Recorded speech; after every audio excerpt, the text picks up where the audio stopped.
day to see what's going on in the world around COVID-19, what restrictions are happening, what changes are happening, and just getting general views and opinions. So let's see who's going to be online today. Right, so whereabouts are you? We're based in Malta.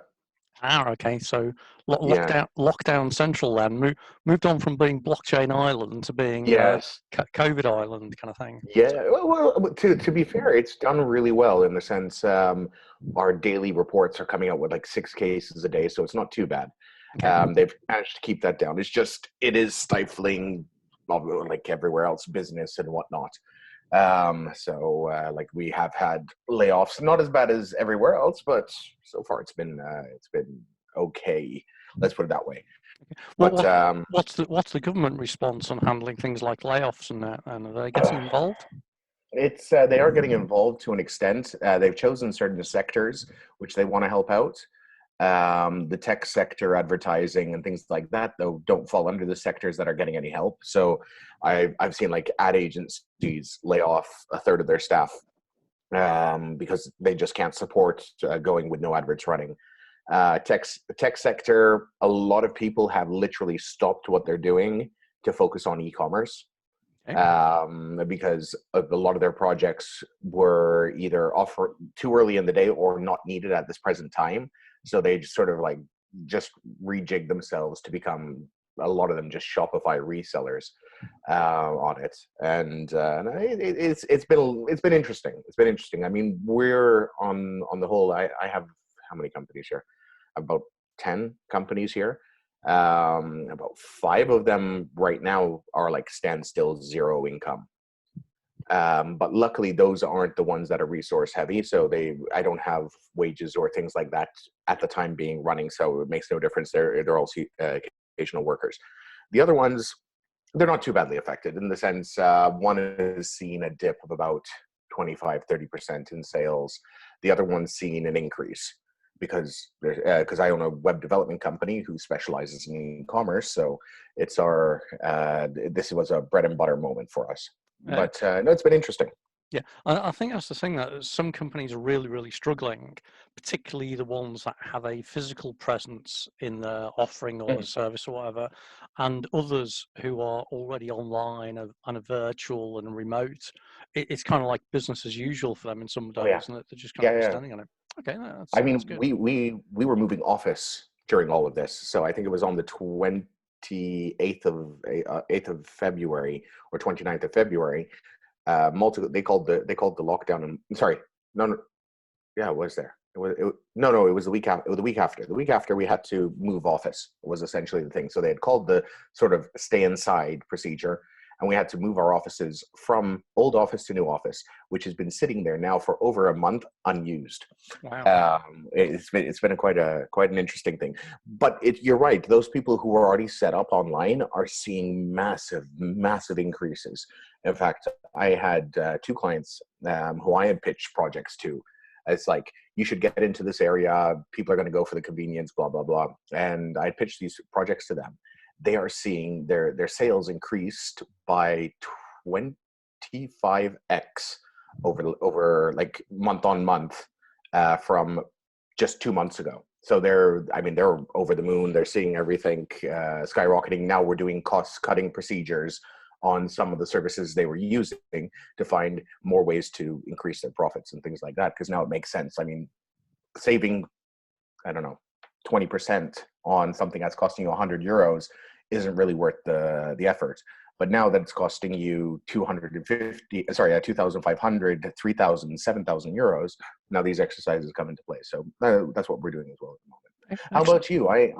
You mentioned that right now you're no more client. Was it you who mentioned no more clients at the moment? Yeah, it's kind of gone very quiet. So I do a mixture of blockchain, education, advisory, and consultancy, and some speaking as well. So I used to appear at various conferences and that. So the conference circuit has kind of stalled right now and is trying to reposition itself to go online and have virtual conferences, and they're trying to figure that out. The consultancy side has gone very, very quiet as everyone's just hunkering down and trying to save costs, as you're experiencing yourself. Yeah. And the education piece I'm repositioning to be more of an online presence. So Okay. I've got a couple of clients who are now saying, well, can you run remote training sessions and that? So that's the way the Okay. future is going to be anyway. So that's kind Yeah. of encouraging. But Hmm. yeah, it's kind of bizarre. I was saying to someone the other day that I seem to be the harbinger of doom. That Okay. a couple of years ago, I was meant to be going out and doing some training with a firm in Pakistan. Uh, Okay. just at the point at which there was a big conflict came up and Pakistan closed its borders, Hmm. and you couldn't go into the country. Then a few months later, I was meant to be doing some stuff out in India, and again there was a conflict, funnily enough, between Pakistan and India, which closed the airspace down. Okay. Then I was meant to be going to Sri Lanka, Hmm. and then there was a terrorist bombing there, and there was 200 and Yeah. odd people killed, so that country got Wow. closed down for a while. So it's kind of people who know me quite well quite often ask me what my travel plans are now, so that they kind of know which countries to avoid. Fair So, enough. so I was doing some training with a professor just before Christmas, and he was doing a really interesting crypto and blockchain project around solar panels and Okay. energy distribution with a university in China. And I was Okay. going out there in March. So, Oh wow. yeah, so, Yes. uh, Oh, fun times. By the way, I just want to thank you for the way you administer that COVID group. Um, oh, I mean, Fernando, he's a lovely guy, but sometimes he goes off the rails sometimes. yeah, he'll admit it. He might join us on the call shortly, actually. Oh, Quite, fantastic. quite often, Fernando's one of the regulars on here. Oh, But yeah, brilliant. yeah, he's just very passionate about his stuff. Yes. Um, Mm. but he, similar to me, um, is driven by the data. So Yes, I if do realize that. yeah, if you present a compelling data-driven argument, he's great with it. Mhm. But yeah, occasionally if you present him with a snippet of the data, and he goes off and he's like a Jack Russell Terrier running with it, he's Yeah, brilliant. no. It's like, I I I just love I just love him in the things you could just see him go. And so someone just throws something in there and he just goes off on it. No, he's absolutely fun. We've had a couple of fun conferences together, myself and Fernando. So I know what he is like on there is exactly what he's like on person. And at yeah. first I didn't realize JT was Fernando because I'd Mhm. never seen his phone number in my phone. It's like, who is this guy? And then he sent me a text out of the. I was like, Fernando, okay. I had to say, I met up with him at an event at Rise in London. There was Okay. a blockchain event on, Mhm. and we agreed to meet up there in person. And it goes to show out his that actually meeting people in the real world and physically changes your kind of perspective from it just being an avatar on the web. Yes. And Hmm. you don't really know who this person is or what this character is. But when you meet them, it's bizarre because it further emphasizes even more that they really are what they're like online at times. Yes. But you feel a bit more comfortable with it. So he's great. It comes down to the thing of he means well. Yes. Um, No, there's no ill will in what he says exactly. at all. He's great on that, and I'm conscious as well that this session is being recorded as well, so I'll be quite nice to No, him that's fine. anyway. No, he's absolutely awesome. Yeah. No, but the group is has been very interesting. The I found a lot of the data in the early days much more interesting myself because it was obviously I was using it as a marker as to what's to come for where we are today. Now that we're all sort of surrounded in it, it's sort of like, okay, so we're just sort of like have our heads above water. We're here now. We just have to wait for it to subside. But I love the fact that that the idea was given at that very early stage that this group was out there and as was to alert us on what the forthcoming steps will be. And it helped me even from a business continuity point of view to advise my partners. I mean, one of my business partners was said, no, this is all a storm in a teacup being brewed up. I was like, yeah, the numbers aren't saying that Mm. exactly. They're saying that it's not something more. So it gave me a lot of strength in my argument and allowed me to push forward some points on a very strong thing, which helped us move forward. Like, I mean, we literally, we've never been a remote working office. So we have an office that we have about 25 people who work in office in between our companies. And this is the first time we've ever had to work remote. Okay. But with the data I was seeing there, I was saying, okay, let me start training up on these skills of remote management, of managing people who aren't around me, how to check in and do these things. So I really do thank you guys for organizing the group in the first place. Well, that's great. And in some ways, that's why I extended it to include these daily catch-ups as well, because it's very useful to actually see people at times. And I created these catch-ups originally because I saw there were some conversations that were happening which were a little bit keyboard warrior momenty, Yes. whereby people were getting a little bit heated about stuff that if you were sitting in the same room, you could rationalize and discuss. And that's why I kind of spun these off. But what it's then led on to is that it's been really good at learning. We quite often have a guy who drops in from Hong Kong, one from Bahrain, one from New York, and then equally other days we just get people from London, and London. But again, it gives you an early heads up as to what's going on in other regions, in other countries, and what to kind of expect of, oh, well, that's interesting. In Bahrain, they've started issuing everyone with a device on a mobile phone, which acts as a GPS logger, and you have to track everywhere you go. In France, you now have to have permission and you get a QR code for being able to travel. And these are all things that you think, well, that could happen here next, and we just need to be mindful.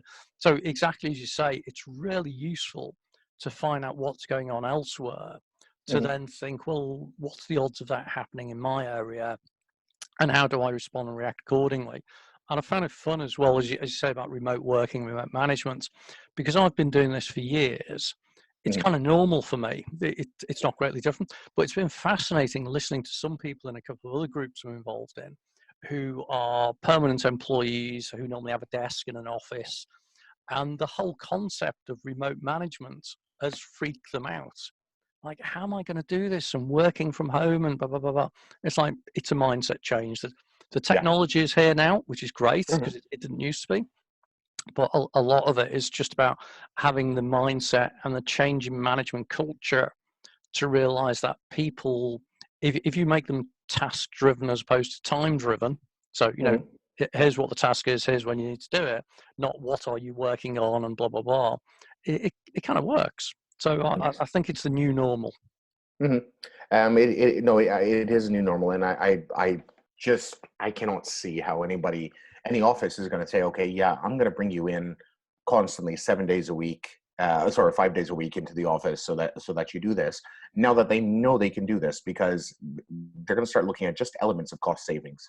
If they can open the office 3 days a week rather than 5, there is X amount of cost savings on electricity, water, coffees, this, that, the other.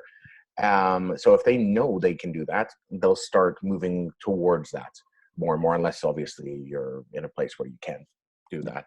You're a shop, so to speak. Well, I think that's where WeWork had a really interesting idea, and the way that they were offering hot desking facilities that you could scale up and scale down. Yes. And you just turn up in that. And it was always interesting.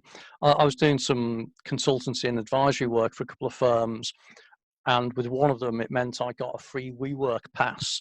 So I could basically go into any WeWork anywhere I needed.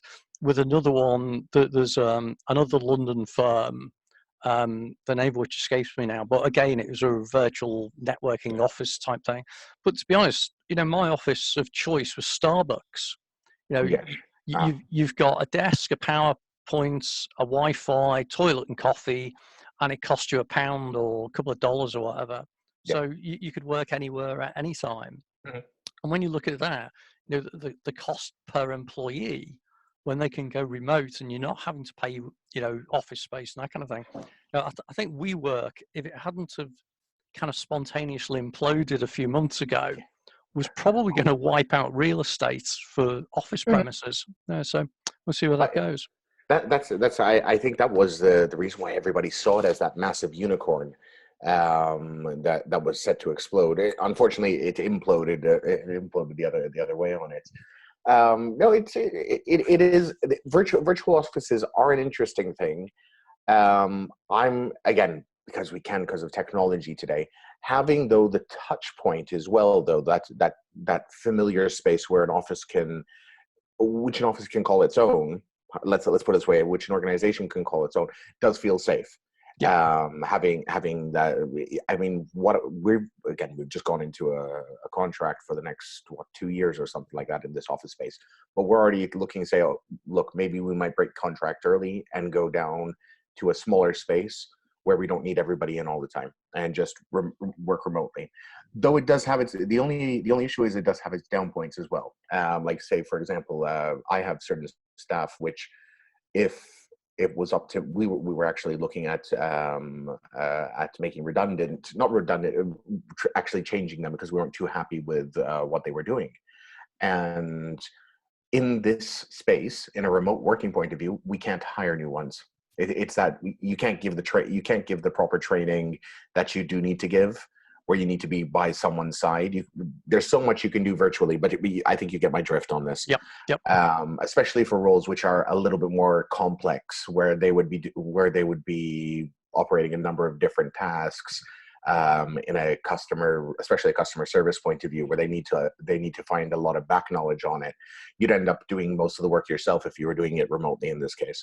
So that was the one down point which we found this at the moment.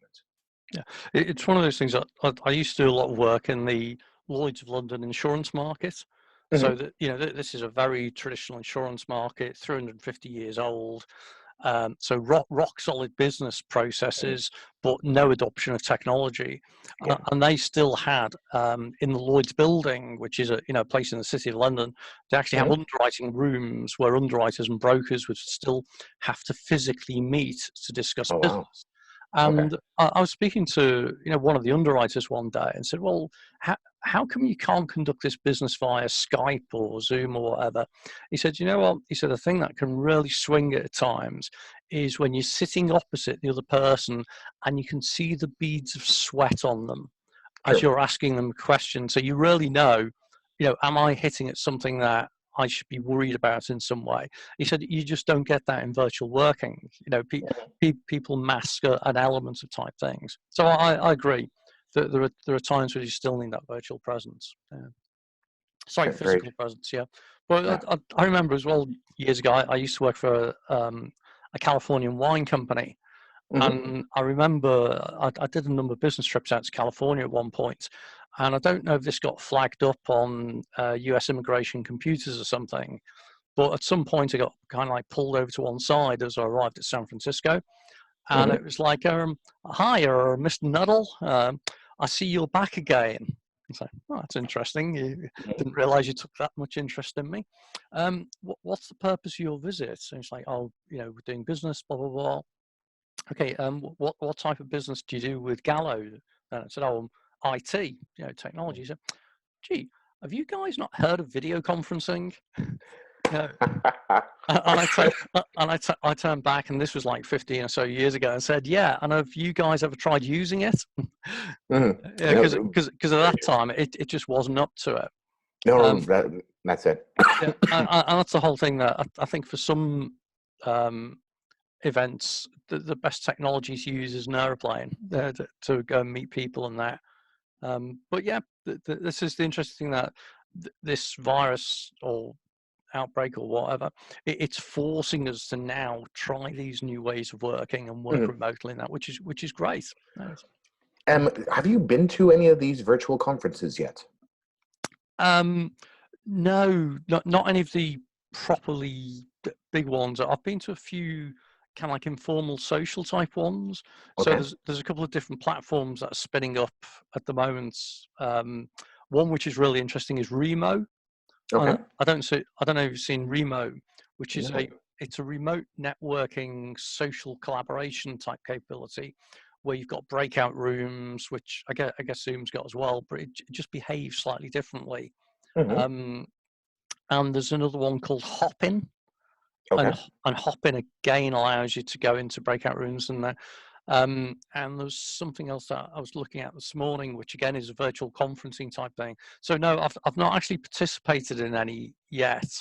But I'm keen to, definitely. How about yourself? Any exposure to them? Not yet. There is on one of my companies, Quizando. So we do online engagement. As such, it's a bit of a one-way engagement. So it's a presenter basically leads conversation. People can then engage and chat. What we're doing, not for this market per se, but for more the entertainment market, is we're offering a live streaming service for them so that people can either buy tickets to a live streamed event. So I don't know, a stand-up comedian can have his live streamed event. There will be a chat going on, but that comedian can do this live stream and actually get paid directly for it. Okay. Alternatively, we're also offering sort of a live stream with tipping scenario. So someone can go live on this platform, but then people can come in, view free of charge, and if they want to, they essentially pass the hat round post, so they can help build an audience on it. We're taking this from our other platform, which is all skill quiz based games, which people can host instantly. So that's what we're doing in the morning. But I'm actually looking forward to trying some of these sort of virtual events. I've been in the events industry. I own ticketing companies and event production companies in Malta as well. And I've been in that for about 20 years. So it's going to be interesting. It's glad that you mentioned these, because I want to check out what they're doing in these events. There's also that Block Access conference tomorrow, I think. Yeah, I noticed that. Looks quite interesting. I wasn't quite sure. I always get nervous about blockchain events because sometimes the scams, which is Yes. horrible things, um, and that one looked kind of just so good as to be real. So I was like, Yeah, I mean, Fernando's said he's one of the speakers. okay, It could not be real, but they're doing ticketing through Ticket Tailor. So okay. you can either buy via crypto or buy via your credit card. If they're doing it through third-party ticketing, you're safe, because you can Um, always. Maybe I'm getting mixed up with a different one then. So there's one, thinking about it, it might be the 22nd to the 24th of April. So Okay. it's not the one tomorrow.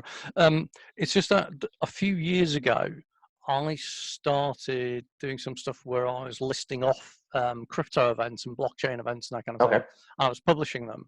And then there was one event that I came across that was going to be in London, and it Hmm. just sounded a little bit too awesome. You know, it had Yeah. all sorts of really well-known crypto people in it, and the price was in crypto, which I thought, well, that's kind of interesting. You know, you're eating your own dog food, as the saying goes now. Hmm. But it was very difficult to find actually any details of the organisers and all this kind of thing, and it just Yes. didn't feel right. And I ended up started writing a blog to keep notes about it. Okay. And then eventually, as it got closer and closer to the date, the website went offline, and I started hearing of other people who Yeah. paid for tickets, who got in touch with the conference venue, who said what conference and all this kind of thing. And it Hmm. was a total scam. It was quite a good one. But yeah, Yeah. and apparently they got sponsors to pay for booths and all sorts. Oh wow. So Okay. I'm always quite nervous about these things these days. It is quite interesting. I mean, I went to a conference, or I was supposed to go to a conference that got canceled, and we got canceled like um 24 hours before. Hmm? So in fact, I had flown up to London to go to, there was, which one? There was the Block Live conference over the EOS conference, essentially. I went over to that, and then I was flying down to Lisbon to this conference. And as I got through security at Luton, I was essentially told, I got a phone call from one of my mates, and he said, sorry, the conference, just to let you know, the conference isn't happening. I'm like, what? Okay. And this was when I was actually trying to get funding for my project for Quizando. We had a very limited budget for travel, and I had chosen this one specifically because it seemed like there wouldn't be projects similar to mine there. So I said, let me get down there. So we showed up, and there was about 100 of us who ended up in Lisbon, organize even like speakers and the whole lot, who literally were stranded there, and apparently this guy was scamming for that conference, but made some lifelong friends from it, which was very nice. Through adversity comes whatever. Yeah. Yes, yes. In fact, I organized within the 24 hours a conference for them. I happened to have some contacts who owned one of the hotels there, and they gave us rooms for free, and we had this nice sort of one-on-one session with some big names from the crypto world, and it was like, okay, that's not too bad. But yeah, So these sessions, how long do they usually last for? So usually 30 minutes. I'll wrap up in a few minutes anyway, and they're completely variable. So some days it might turn out as it has today, where it's almost like a one-on-one type chat, Mhm. which can still be really interesting because Oh you yeah. get to discuss some stuff. Other days we've had 8, 10 people on. Oh, very good. As I say, some days we get people from all around the world.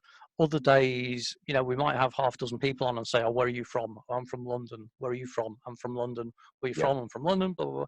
So it's a real mixed bag. But I just I try to vary the promotion of them as well. So sometimes I start sticking them up on the WhatsApp Telegram groups the day before and then start promoting them Okay. over. And then other times, like this one, I didn't kind of pre-promote this. I just sent out a message 5 minutes before the start to Mhm. say, hey, anyone hopping on type thing. Um, Kind of like A/B testing, and A and B keep equaling each other right now. Yes. There doesn't seem to be a way to consistently build audience with this stuff. It really is that people just hop in. So yeah, I just run it as a half-hour session just to see if anyone wants to hop on, if there's anything that they want to talk about or anything they're curious about. Okay, and this was the point at which I realized I lost my internet connection, the Wi-Fi had gone off, everything had died. So same time tomorrow, folks, and as I always sign off, now wash your hands. Have a good one.